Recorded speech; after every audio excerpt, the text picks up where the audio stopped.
Good morning mga ka-alien.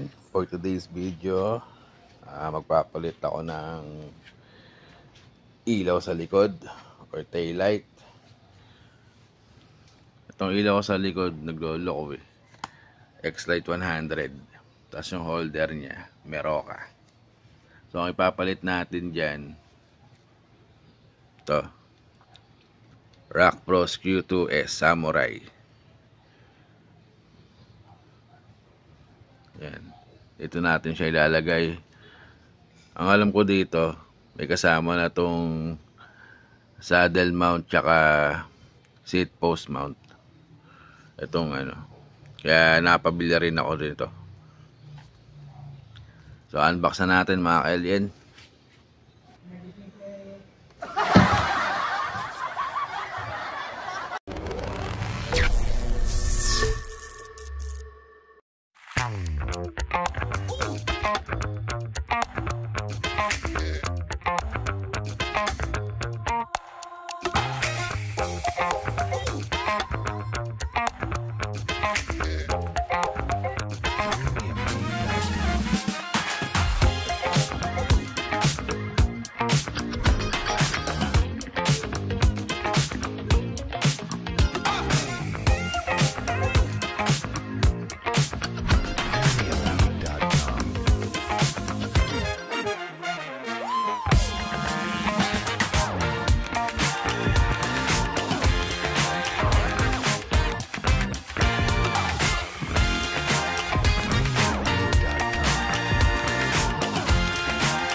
Ito sa saddle, plastic lang siya pero solid.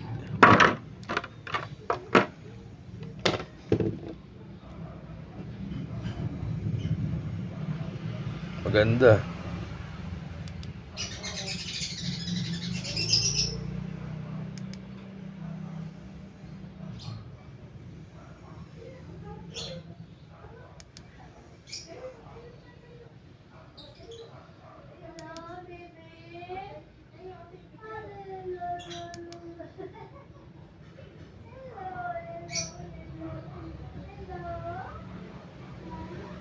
So, ayan, pagka nakaramdam siya ng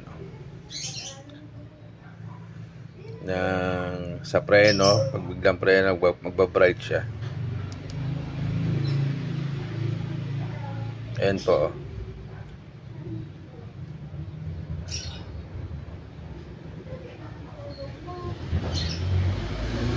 Ayan, nagbabright siya mga ka-alien. So maganda, carbon.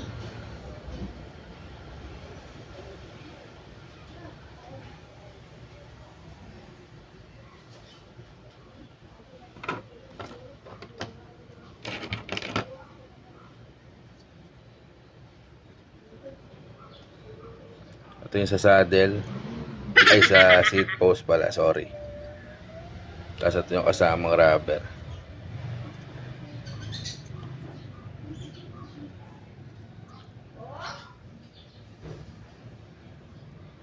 Tapos kabit.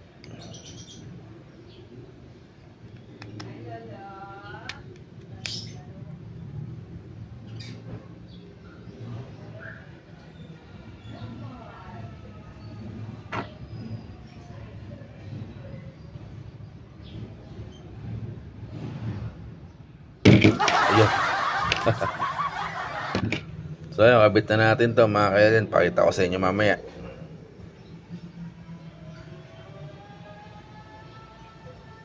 Ano sa tingin nyo maganda mga ka-alien dito sa seat post?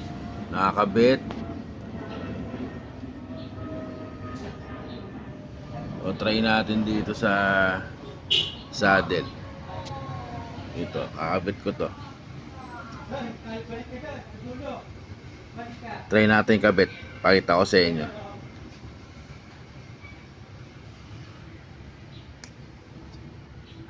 Ito mga ka-alien, sa saddle nakakabit. So hindi ko pa siya pinix. Ito pa oh.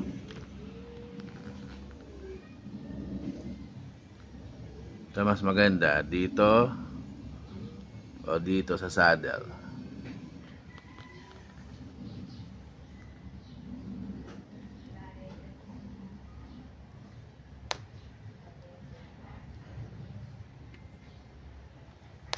Type C.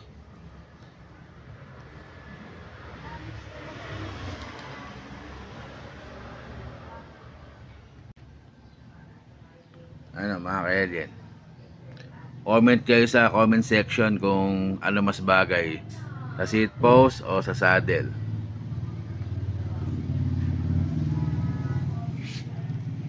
Kaso mawawala lang yung lagayan ko ng bag. Ito, di ko na siya makakabit pag sa saddle. Pero pag sa seat post, may kakabit ko pa to.